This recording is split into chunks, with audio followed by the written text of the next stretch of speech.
Hey, today let's take a look at this classic Keats buzzer game. Let's open it up, see what's inside, draw a schematic on whiteboard, explain components, inputs, outputs, and later connect oscilloscope to see what the inputs and outputs are actually doing. Let's go.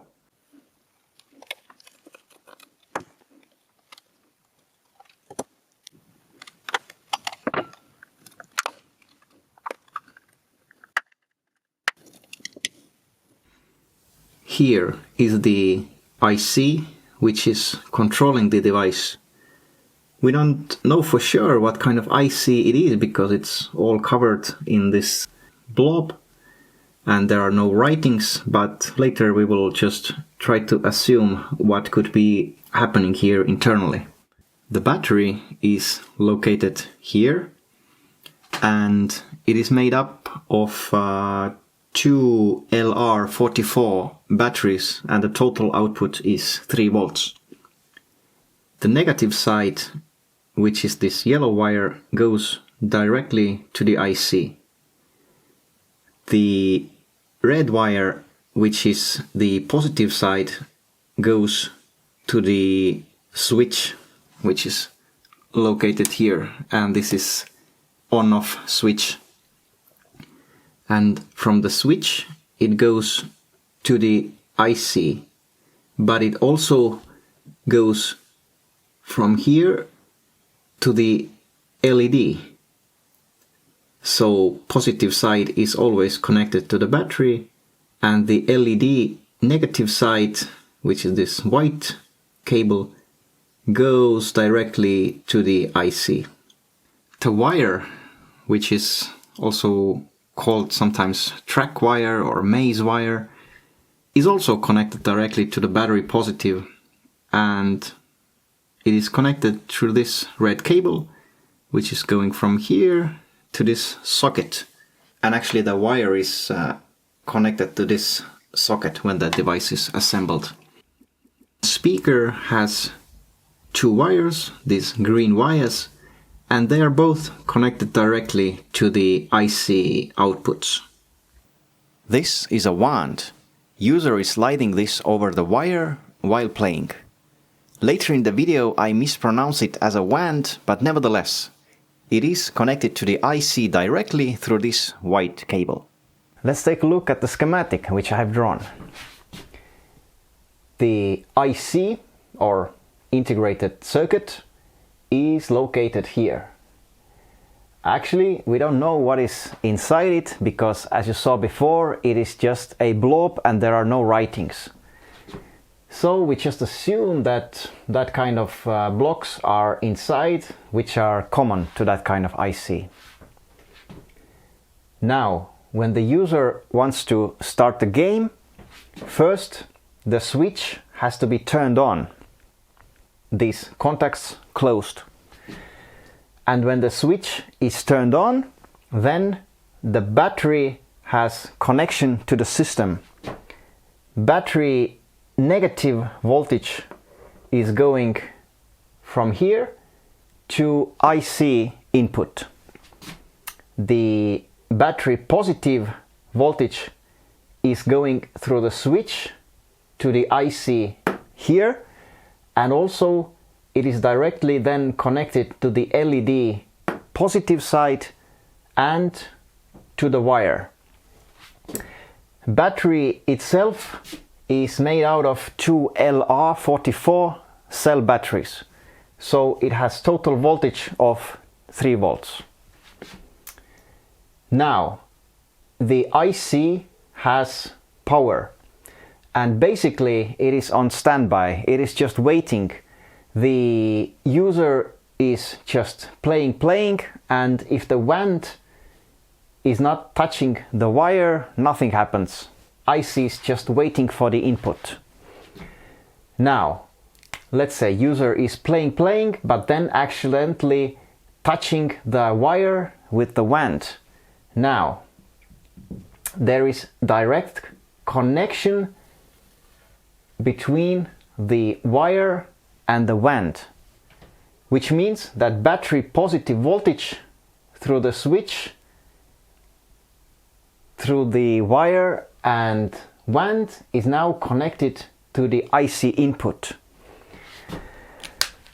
Inside the IC, where the trigger signal is going in, probably there is a trigger interface.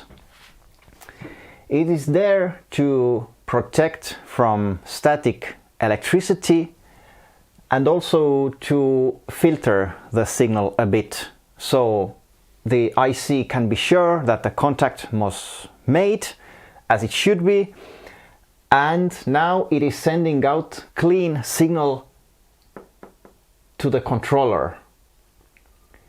Controller is basically the brain of the IC. It has melody memory to know what to play with the speaker, LED pattern, so it knows what kind of flashing pattern do we want to see, and also lockout timing. The lockout timing means that if the sequence is started, the IC starts its melody and flashing sequence. It is not stopped or restarted before it has been finished.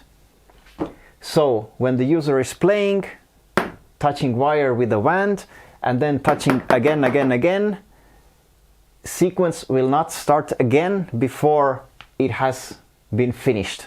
And then the IC is accepting new inputs. So controller now is getting signal that sequence must start. And now controller is sending melody information to speaker driver, and speaker driver is now driving the speaker and we hear the melody. Speaker is just connected directly to the IC. And also at the same time, controller is sending LED flashing pattern to the LED driver, which is now controlling the LED, and it starts flashing. Basically, LED driver is grounding the LED. Now let's check the signals on oscilloscope. I'm using oscilloscope which is connected to a computer through USB cable. It has 5 inputs connected right now, 5 channels, and the channels are all connected to this toy.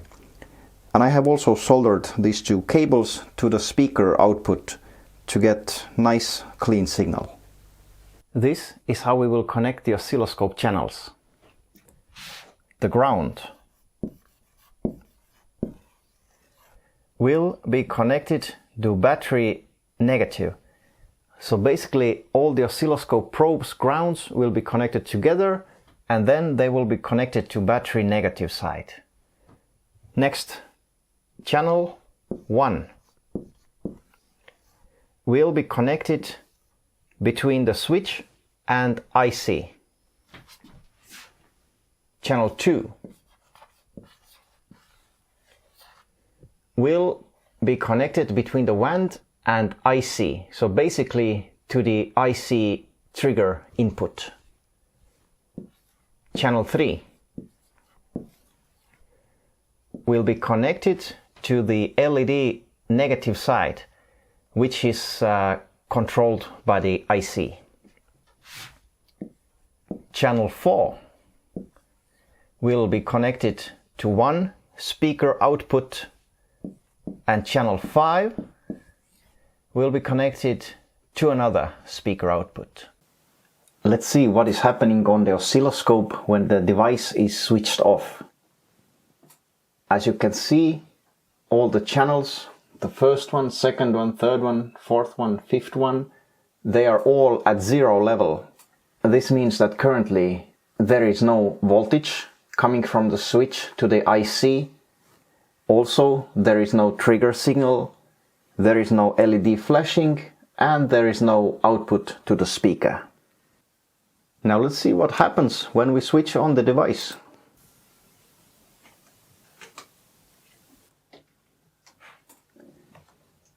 Here, I turned the switch on, and now the positive voltage from the battery is reaching the IC. Also, there is voltage now present on the LED negative side. This is just because the LED positive side now has voltage, but the negative side is not grounded by the IC, so both terminals of the LED are now actually having voltage on it. Next, we connect the wire and the vent.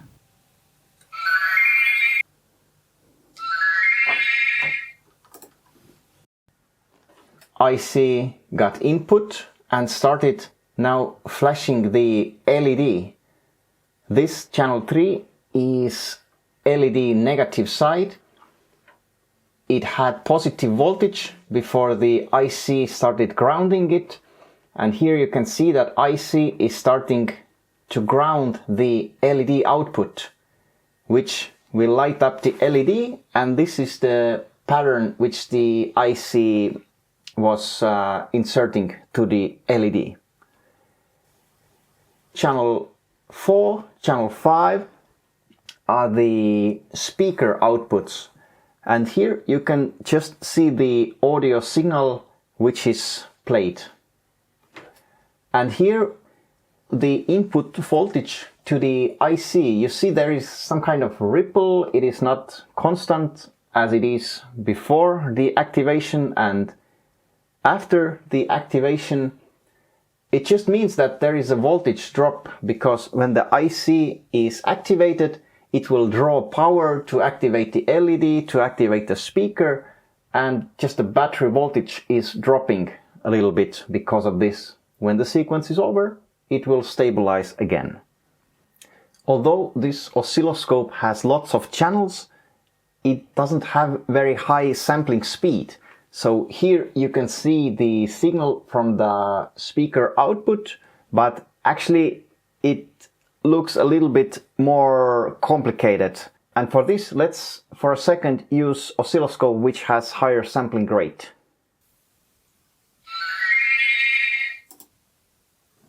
Now actually, if we would zoom in on the speaker terminal outputs, we see that actually there are lots of little bumps of voltage, and this is actually what is happening. The speaker cone is actually moving many times during this melody. While making a video about this device, I actually learned a lot myself also. And of course, as always, I especially like to see all the signals on oscilloscope graph to see what is actually happening. If you did enjoy the video and like to support the channel, please hit the like and subscribe. Thanks for watching.